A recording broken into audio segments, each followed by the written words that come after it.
No kid's Jewish education should end at 13. Adjurba offers Ontario high school credits infused with Jewish learning online for teens across the province. Ministry approved, intellectually demanding, Jewishly transformative. Adjurba.ca. Your teen belongs here. I'm not the sort of steely-eyed, cold, disinterested critic that maybe would have written that book.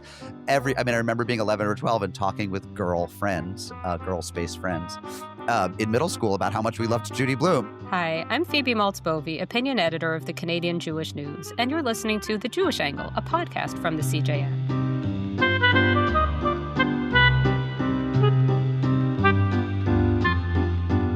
When you think of the great North American Jewish literary writers of the 20th century, who comes to mind? There's a usual list, right? It's Saul Bellow, Philip Roth, Bernard Malamud, Mordecai Richler, Isaac Bashevis Singer. A name you don't see as often on these lists, if ever, but should, is that of Judy Blume. Correcting this omission is Mark Oppenheimer, author of the new biography, Judy Blume, A Life, out on March 10th. And Mark teaches at the John C. Danforth Center on Religion and Politics at Washington University in St. Louis. Or is it St. Louis? One of those. It's St. Louis, but French people should say Saint Louis. Saint Louis. Welcome, Mark, by the way. Thank you. Also, so lovely of you to insert Mordecai Richler into the sort of the pantheon. I of course, think he's great, and I'm a fan of Duddy Kravitz and some of his other books, but most Americans wouldn't have the faintest idea. But they should. We are here in Canada. Here, I know. It felt very Canadian. No, and they should. Yeah. And the greatest, maybe the greatest Jewish writer working today, David Bezmosgis, also Canadian. So Good lots point. of mad respect. Good point. I'm going to continue introducing you though, because you're also editor of Arc, Religion, Politics, etc., as well as the author of several other books, including Squirrel Hill about the Pittsburgh synagogue shooting. You've been a religion columnist at the New York Times, as well as an editor and podcaster at Tablet, however many incarnations ago of Tablet that was, which is how we got to know each other. Yeah. You taught me how to write a magazine article, and for that I am forever grateful. And so I knew going into your Judy Blume biography that it would be well done, and it exceeded even my expectations. So well done. Thank you. So I've written about Judy Blume, A Life for Scribe, the CJN's quarterly print magazine. And as will be clear to readers of that, I really enjoyed it. But it was one of these things where I have so many questions, you know what I mean? I have so much more I want to know. I'm here to answer. And that's why I'm so happy that you are here to answer. So I'll start with the basic and move on to the less basic. Yeah. So the basic question is, how did you decide to write a biography of Judy Blume? Okay, it's a fun story. When I was maybe 23, I don't know if it was my first professionally published piece, but certainly among my first two or three was an essay about Judy Blume that I wrote for the New York Times Book Review. I wrote it on spec, meaning with no contract, no promise of publication. I printed it out off my, what was the early Macintosh? It was Mac Classic, onto my dot matrix printer, I think, and mailed it to the New York Times Book Review through the mail, to the U.S. Postal Service. And about a month later, got a call back saying they liked it. They wanted to publish it. This, of course, was probably the happiest I've ever been. It may be the single happiest moment of my life. I mean, people say the birth of their children, et cetera. Those were fine, but somehow those were more expected. I knew I could do that, or at least had reason for optimism. I didn't know I could get published by the Times Book Review. And so I wrote this piece about Judy Blume when I was very young, about why, as a young boy, I had loved Judy Blume's work. And she liked it, and she sent me a note. And we were in contact then every 5 years or so. Maybe one of us would send a note to the other. Of course, both of us got onto email in the late 90s. And so they were emails after a while, but we were in loose touch. And at some point about maybe 15 years ago, I said, hey, if ever you were looking for a biographer, I would be honored to be that biographer. And she demurred and said, well, I'm only 70 or 75. I have a lot of life left to live. And understandably. And then in her mid 80s, about 3 or 4 years ago during the pandemic, out of the blue, I got an email from her saying, I think it's time for someone to write my biography. And would you be interested in talking about it? And so we met and talked about it. And, really, it was a matter of her just agreeing to be interviewed. It's my biography, it's my book. I'm responsible for all errors and omissions. Um, and but I wouldn't have done it if I didn't have some assurance that she would talk to me, because I think it would have been pretty impoverished if I didn't have the ability to interview her. So it was when she essentially agreed to be interviewed that I then started working on it and got a book contract and all that. So that's how it happened. So what year was that you had that first conversation with her about where she agreed to have you do her biography? Yeah, I feel like it was the summer of 21, but it might have been 22. Time gets all liquid in the post-pandemic Totally. world. Yeah, I was just trying to figure this out in terms of the sort of cresting at that one point of the Judy Blume fandom, right? It was before the uh the documentary, the streaming Hmm. documentary that came out about her on, I think it was Amazon Prime. I Yeah. always forget if it was Netflix or Amazon, but I think it was Amazon. That was in production.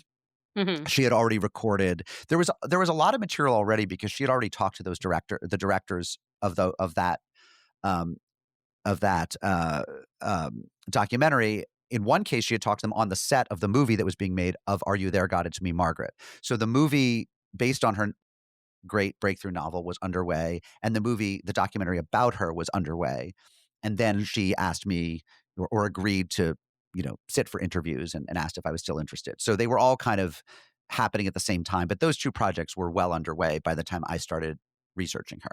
Okay, this is all interesting, and I also want to talk about her work, though, Yeah, because sure. so what I have reacquainted myself with her work because of your book, and been reading Judy Blume books with my 6 now 7-year-old daughter, and because I somehow I had misremembered her as being for older children because of Margaret, and that's the book I remembered best. But She yeah. has books for almost every age. That's the interesting thing, right? Is that, a book like Tales of a Fourth Grade Nothing or Freckle Juice is really for, a 7, 8, 9 year old, but Hmm. Margaret is probably for a 10, 11, 12 year old. Forever is for a teenager. And then she has 4 adult books. So she's actually somebody who's written for all ages. Yeah. And I've really been enjoying this, and it's been a delight. But what would you say for somebody who needed persuasion is so special about Judy Blume's output and that makes her and has made her stand out? Yeah, I mean, that's a good question, and there are a lot of questions implied by that question. Sort of, so why she broke out of the pack in the '70s, when there were a bunch of good writers writing kind of candid, earthy realism for young people, people like Norma Klein, people like Paul Zindel, E.L. Konigsberg. I mean, there's a whole bunch of superb writers who are well known but didn't have her kind of sales. So why she stood out from that pack is one question that we could return to. In terms of just what made her own work exceptionally good, I point to two things. One is she's very funny, and if you've been reading especially the books for younger We've been reading children, the Fudge books. Yeah. the Fudge books are great, are really So comic funny. masterpieces. So They're funny. very funny. They're laugh out loud funny, and there's not a lot of comedy for. First of all, there's not a lot of good funny writing. It's hard to write funny, and there's not a lot of it. And then a lot of what there is in recent years has kind of relied on gross out humor. It's easier to do poop than it is to do what she does, which is a kind of very funny situational comedy. You could imagine her being a success in a writer's room at a very strong network comedy. Hmm. Um, and so I think that's number one. And even in her more serious works, there's absurdism that she does very, very well. They're not relentlessly bleak. She knows how to leaven a moment with humor, with wit. And I think that's underappreciated. The other thing I would say is that she writes really good dialogue, and so you feel that you know her characters, and not just dialogue, but also monologue, and I would include internal monologue. So a book like Are You There, God? It's Me, Margaret. A lot of it is diary entries that she's writing to God, but in a sense to herself. And you just that voice, from the first page of that book, you feel that you know Margaret. It's very hard to put your finger on how one author succeeds so well at that and how another one doesn't, but it's clearly just a gift that she had from the get-go. And so I would say those are the two things. I mean, she's also thematically very interesting. A book like Margaret, if you reread it, you'll realize that it's as much about spirituality and finding religion as it is about anything. Margaret is one of the first fictional characters, certainly for young people, to be the product of an intermarriage.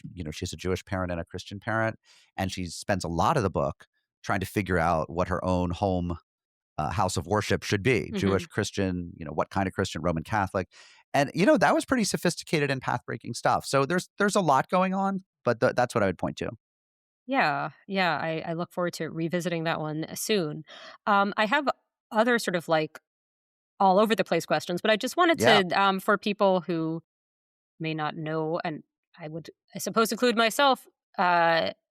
What is the process like of writing a book like this in terms of just like I think I'm getting a sense of how many years went into it, but like sort of what sources, what are you doing to do a book like that? Um, That's my favorite question. I always say, and maybe you as a writer feel this way too, that nobody ever asks about process or craft, and that's kind of all I want to talk about. Well, I'll ask you some other stuff too. Don't Sure, but don't get too no, no, excited. no. But yeah, Don't yeah, worry. That's not all I yeah. will talk Okay, about. But yeah. that's interesting to me. And so in this, look, I've only written one biography, so I'm not the expert. I'm not Hermione Lee, who's a great biographer, or Adam Begley. There are people who've done lots of these books, and I haven't. Um, but for this book, it was a pretty. It was a mix of archival work. She had given about 130 boxes of her papers, correspondence, clippings, et cetera, going back to the late 60s to Yale University. I happen to live about 2 miles from the Rare Book and Manuscript Archive there. So it was pretty convenient for me to go and slowly, started with book one. You put in you put in a request on a little slip, and the next day they bring out box number one, and you open it and start with page number one. They were not chronological, so page number one might have been a letter from the 1970s or something. But then you spend months and months and months spending a few hours a day reading through old correspondence. That's really the bulk of the work for this, because she saved so much, and she wrote so much, and she saved, it seems like in many cases, carbon copies or photocopies of the letter she wrote, and saved the letter she received. And she was a terrific correspondent with lots of interesting people. So there's in a sense, she wrote her own autobiography through her correspondence. But then I also supplemented with about 100 interviews, 100 different people, some of them interviewed multiple times, but that included Judy, her two children, her third and longest lasting husband, George, he's been her husband since about 1980, but her two prior husbands had died. And then friends going back decades and decades, agents, editors, people who knew her, et cetera. So it was a lot of fun. I think it played on all of my skills as a reporter and researcher, and it was really fun. Yeah, and that fun comes through in the book. Like it's Good. clearly, Yeah. yeah. Yeah. And I should also say Yeah. I supplemented with all that had been written about her already. I mean, thousands of articles. I can't say I read every last one of them. There's just too much. But if you go into a newspaper database, eh, just put in her name and some random year from the 70s, 80s, 90s through today, you find hundreds of articles. So a lot of them are repetitive and don't really break new ground for you as a biographer. But some of them are really, a lot of them have little revelations buried in them. So that was a big part of it too, was relying on the good work of other writers.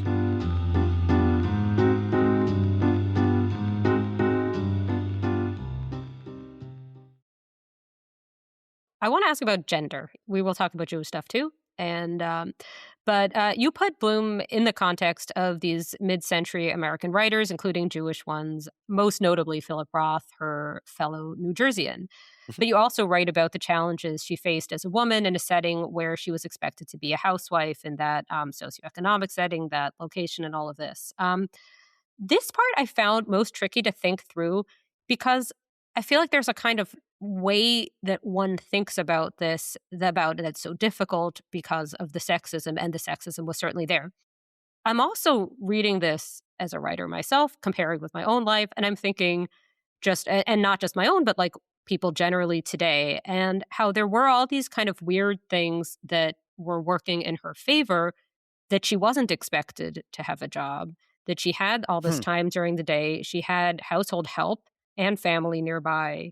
And it was this publishing industry that doesn't seem to have been quite, and this is a separate question from the gender thing, but like it was a publishing industry that just didn't seem to have the same kind of like fighting for scraps Mm. mentality, maybe, or just financial reality as today.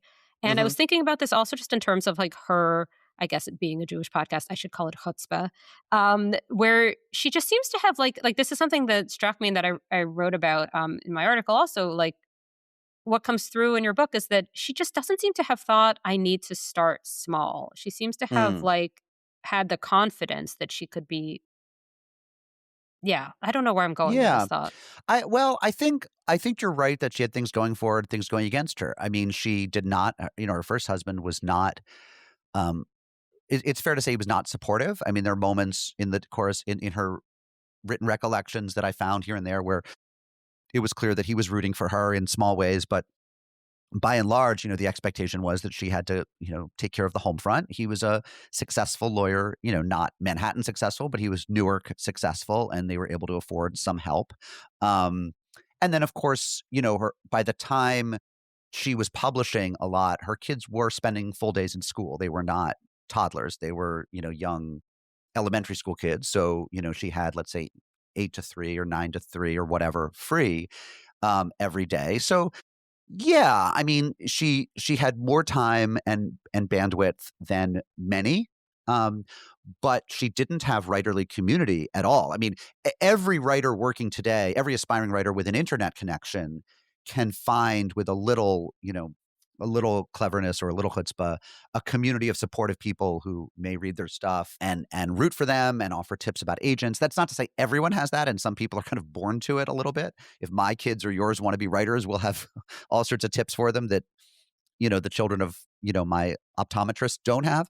They'll have other tips, um but things are in a certain sense way more permeable today. I mean, her isolation of just not knowing what the industry was and having to find the publisher's addresses in the flaps of books or in Poet and Writers magazine and just send stuff in cold without an agent. She did have, I mean, initially she had a kind of fly by night agent who then but several of her books were sold without that. Um, so yes, it's a kind of mix of things that were easier and things that were more difficult. And in terms of being a woman, I guess I would say that again, there were women who were more caught up in the feminist movement and were more ambitious as women, rebelling against patriarchal structures, and had more of a theory of it and more of a kind of uh, a structure around them of support, women's groups, consciousness raising. She did get the first issue of Miss Magazine when it was mailed out as an insert in New York Magazine, famously. So it came to her in New Jersey, and it was powerful for her. But her reading life was largely fiction. She was Mhm. always a voracious reader of all the classics and all the contemporary classics. Um, so but she was not as embedded in feminist discourse as some. On the other hand, she was bright. She had a degree from a good university. Her father, especially, had very much believed in her and thought of her as there was no sense that she was her brother's inferior intellectually. Or, I mean, he was a different kind of mind. He was more of an engineering type kid and a STEM kid, and he was precocious. But she, when she'd gone to an all girls high school that empowered the girls to think of themselves as brainy and sent a lot of girls to college. So, and I would also say that, her Jewish background, Jewish women have always been more likely for various historical reasons to go to college, to work if they're in, a community and at an income level where those are possibilities. So I think that, she had aunts who were employed and bright. Her mother was a big reader. So there were gifts and there were hindrances. Yeah, I think it's all just so interesting because I feel like there is this temptation to kind of, yeah, put people in boxes and say, like, oh, this person was fated to be what they are, or this person got there against all odds. And the reality is generally going to be some sort of mix. I mean, I would say the most gendered thing about her life, if you want to say what really hamstrung her, was she married very young and had children very young. She married after her junior year at NYU, so she was, I guess she had turned 21 in February, but she was young. She did not have a college degree yet, and her husband was already a lawyer and went to work, and so at a very young age, was a married housewife with children. Yeah, this So is something I had thought about that though, in terms of like, but then she was also still quite young once her children were out of that kind of yes. toddler. Yeah, Um, so she got to move, right, and she only had 2, and she got to move out of the full-time parenting thing when she was still rather young. But, if you say, like, what's the difference back then versus, say, a similar, middle-class dentist's daughter today, one of the big ones would be that similar dentist's daughter today would be very unlikely to be married at 21 and have children by 23 or whatever. So, like, there Unless would they be were very religious, yeah, but unless they were very otherwise religious, right, right? exactly. No, And totally, so there totally, would yeah. just be more years of some freedom, some play, even if it was not a feminist household. But that marrying, I mean, my mother married at 25, and now she didn't have me till she was 30. But like that definitely affected her career trajectory, I think. Mhm. Another gender question. I was wondering how you think it matters for the book's reception and just sort of the book in general that you're a man.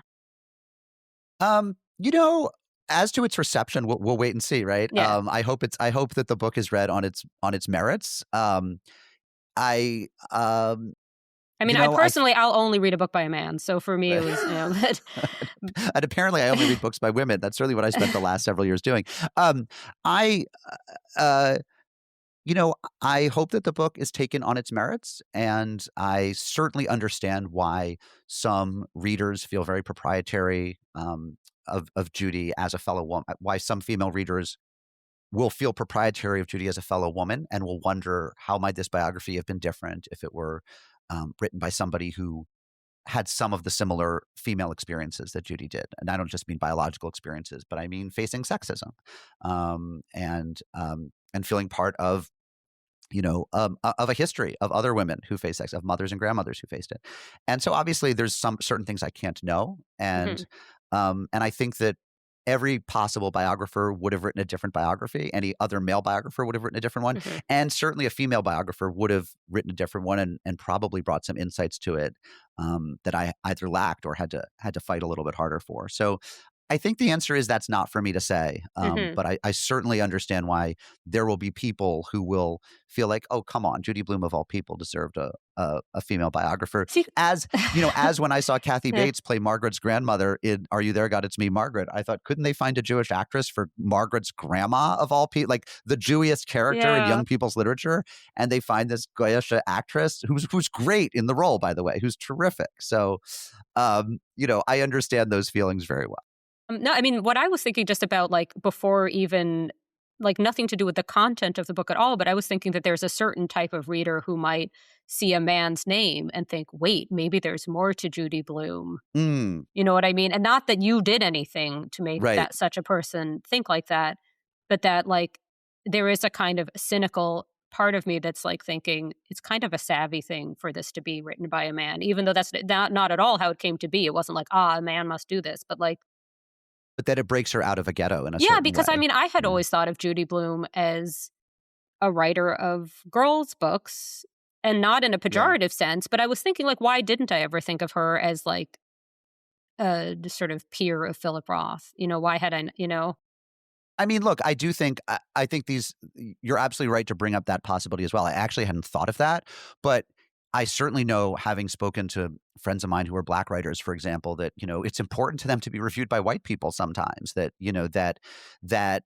nobody wants to be thought of as a writer just for their own ethnicity, gender, religion, micro community, identity community. We all as artists, I think, want to speak to lots of different kinds of people. And I certainly didn't want my book about the synagogue shooting in Pittsburgh to be read only by Jews, although it was probably read mostly by Jews.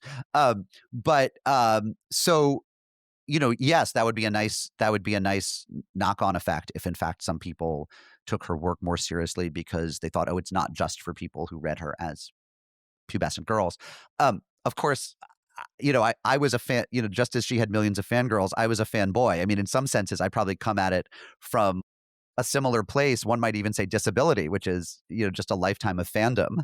I'm not the sort of steely-eyed, cold, disinterested critic that maybe would have written that book. I was I remember being 11 or 12 and talking with girl friends, girl space friends, in middle school about how much we loved Judy Blume. So, It's Uh, better. I don't think I would want to read an adversarial biography of a novelist. I feel like, I mean, unless it was very snarky in an entertaining way, but I don't know. Like that seems like it would be a little strange.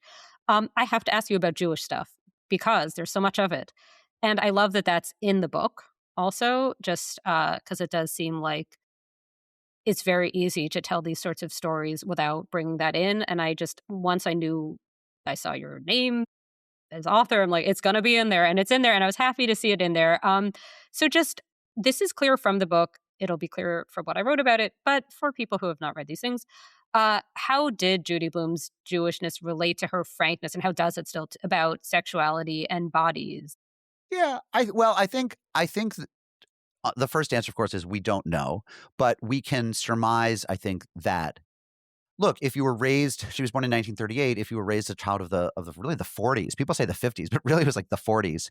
And the 50s, there was really a very wide range of how parents and communities dealt with sexuality. And I think that um, one hears the stereotypes, which have some truth in them. They're not overwhelmingly 100% ubiquitously true, but they have some truth in them, that people who grow up with a certain kind of Catholic education or evangelical education, or back then even a mainline Protestant education, might have gotten messages about the sinfulness of the body, the sinfulness of sexuality, and so forth.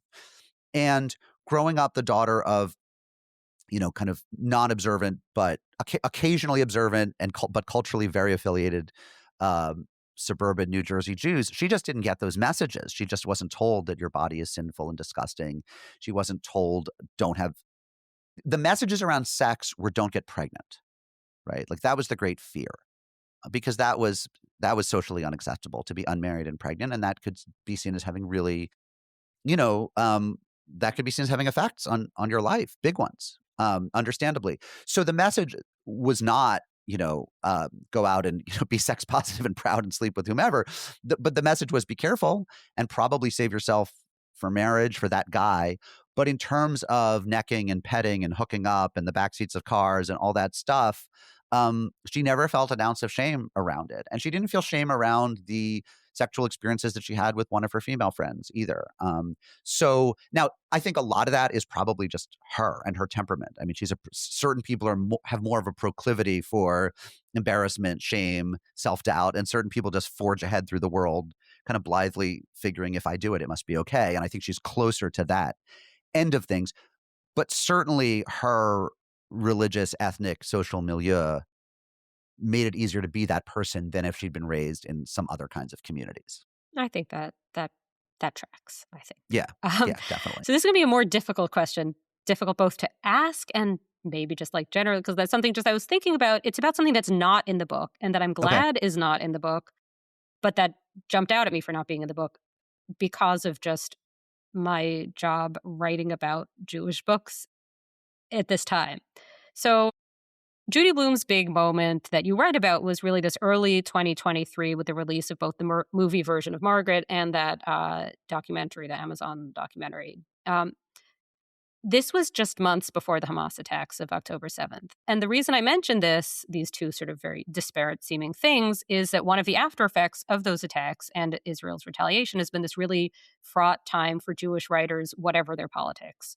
From my own brief look into this, it doesn't seem like Judy Blume is somebody who is very active on these topics, so it seemed entirely appropriate that they would not come up in your book. Like I found another interview that she'd done where a Jewish interviewer asked her about Zionism, and she pivoted to it's actually it's very funny. And this is before October 7th, but she pivoted to something about the movie Exodus and who was in it and were they Jewish or not, and her thoughts about it at the time. And I thought this was great and also very like illustrative of like people have different backgrounds and Mhm. interests, and like she wouldn't have been necessarily like poring over stuff about the Middle East at all times. So my question for you is not whether underneath it all Judy Blume has extremely passionate politics about the Middle East that I don't know about, because my guess is no, and I also don't really care. But rather whether you think there could have been this kind of revival moment any later than it was, or conversely, whether that was this kind of last gasp of this kind of innocent golden age, as Franklin Foer might have put it, for American Jewish literature. Right. Okay. So the question is, if I'm reading you right, there was this moment 2, 3 years ago, maybe 3 years ago, where Are You There, God It's Me? When did Are You There, God It's Me, Margaret come out? The movie. I think it was Um, either April 2023 or it was early yeah, 2023. Yeah. that's right. So, and there was a streaming documentary about her, and I got this book deal to write a biography of her, and that all did happen, or at least was well underway before the Hamas attacks. And so, if it were today, would the industry, or industries plural, respond to Judy's work in that way? I should also add that there was there there were options on other works of hers. That are, in various stages of production that also sold around the same time. There was a kind of updating of Forever that was turned into a streaming series. And there were so yes, there was all of a sudden all this interest in her work. And this was all right before the Hamas attacks. Okay. So let me great question. Let me first say, I'm not sitting on any off the record. You didn't ask me this, but I'll tell you, I'm not sitting on any off the record knowledge of what Judy thinks about Israel, Palestine, Gaza, Hamas. A lot of our interviews were done before that happened, and I know from just having read a gazillion words by her, both published and unpublished, that it's not something she has taken a deep, deep, deep intellectual interest in. Like, she might have emotional or affective feelings about it, but it's not something she's ever worked through in her writing or thinking. When she gave talks to Jewish groups, she often talked, I think I'm getting this wrong, but it's so deep in my memory. I think she often talked about like somebody buying a tree for her in Israel, doing this like a sort of Israel bonds type thing. And she had fond memories of some of that. She certainly was very aware of Jewish safety and the Holocaust, which of course is a major theme of, I think, her least appreciated or most underappreciated book, starring Sally J. Friedman as herself, which is the one that really should be made into a movie next. So I knew about her sort of like classic. She's pre-boomer, whatever that is, American love of Jews and probably affective sense that Israel keeps them safe. But I don't know what she would say about any of the stuff that's happened. Um, I don't think there'd be as much attention given to her now, if the film of Margaret and the documentary and my biography were getting going now. I think it's possible that the industry would be less interested. I think there is some anti-Semitism in the industry. Um, and I think also things go through waves of interest. But I might be wrong about that because, um, through no fault of her own, Judy is not coded for most of her readers as a Jewish writer. Um, a lot of people I've encountered are surprised to hear from me that she's Jewish. So maybe I should take that back and say I'm not sure. I actually think that, um, actually, she's so beloved. She sold 90 million books. She's so profoundly beloved. And for so many readers, she's not coded as Jewish. Yeah, I don't know. That's a great question. I'm not sure what I think of it all. Well, Mark I think Oppenheimer, Margaret would have gotten yeah. made. You Let think me say so? this. I do think Margaret would have gotten made. I think that, and I think the documentary would have been made about her. I just think interest is so high. And at the end of the day, these are industries that do respond to viewer or reader interest. Maybe I'm really reflecting on my own sense. Maybe you've thrown me off, and what I'm really processing is my own fear that people would be less interested in my writing today, if I went out to get a book deal. But I will also say that at no point at this book, we didn't put the final, uh, we didn't cross the last T or dot the last I on the copy editing until, you know 5, 6 months ago, and so it was well into the current conflagration. And at no point did anyone in the industry insinuate to me that she was less worthy of attention or that my writing about her was because of what's happened. Um, so, maybe that's an answer for us, but I think it's a really interesting question. Yeah, it's sort of tricky and unanswerable, but it's just something that's been, yeah, in the back of my mind. I just have one other final Yeah, question, which has to do with yeah, more forward looking, which is just Judy Blume as this advocate for free expression. yeah, Really important. And I think speaks to her continued significance and relevance. Obviously, given the timeline of book publishing, especially nonfiction book publishing, don't I know yeah, it? You don't talk about early 2026 in your book because you can't. How do you think she speaks to this moment? Well, I mean, Judy has been, since Margaret was yanked out of, I don't remember if it was her own son's school, but or a school in her town, and she, was quarreling with the local principal about it back in the early 1970s. She has been dogged about her belief in free speech and her eagerness to fight, to really stand up and be counted in the fight against those who would constrict or control what children can read. Um, so I know that she's still, that she's very troubled by the current moment. I never want to speak for her, and so I don't know what she'd say about the latest thing in the news, but I feel I know her work well enough to say that she, continues to um, be attentive to attempts to, government interference in decisions that historically have been made by parents, librarians, and teachers. And it's something she spent a lot of time on. And in fact, it's interesting when if people ask me, well, what did she think about Israel, or what did she think about Trump, or what it makes me realize is how ruthlessly focused she was in her activism on a couple key issues. She did speak out for Planned Parenthood any number of times and give money to Planned Parenthood, and she has always been there for the fight against censorship and book banning. So, she's really, I think, made a conscious choice to be a public figure on a couple issues that are very, very dear to her. And I think that's a great model for other other writers, like another artist, just that it's not a choice between just art or being guided by politics, that you can have the things you know about and care about, and it doesn't mean that you necessarily have to, post. You don't always have to post, as it were. Right. You're not her job is not full-time activist. Her job is writer. And she was very good about protecting her writing time and not allowing herself to be drafted into every cause that she was sympathetic to. I should also say that, she was certainly pro-choice before she had 2 abortions, but she had personal experience with having terminated pregnancies. She certainly would have been against book banning or book censorship or attempts to control what children read before she was herself subjected to it, but she was subjected to it. So she picked a couple issues that she knew well from personal experience, and those are the ones where she tended to have a public voice. Mark Oppenheimer, this has been so interesting. I could ask you hours upon hours more questions about this, but our time is ending here.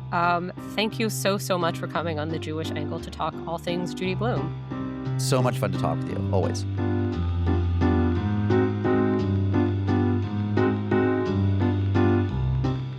Thank you for listening to The Jewish Angle, a podcast from the Canadian Jewish News. This has been Phoebe Maltz Bovy, opinion editor of the CJN and a contributing editor of Scribe Quarterly, the CJN's print magazine. The show is produced and edited by Michael Fraiman. Our music is by Frank Freeman. If you've enjoyed this episode, please subscribe to The Jewish Angle wherever you get your podcasts. Thanks for listening.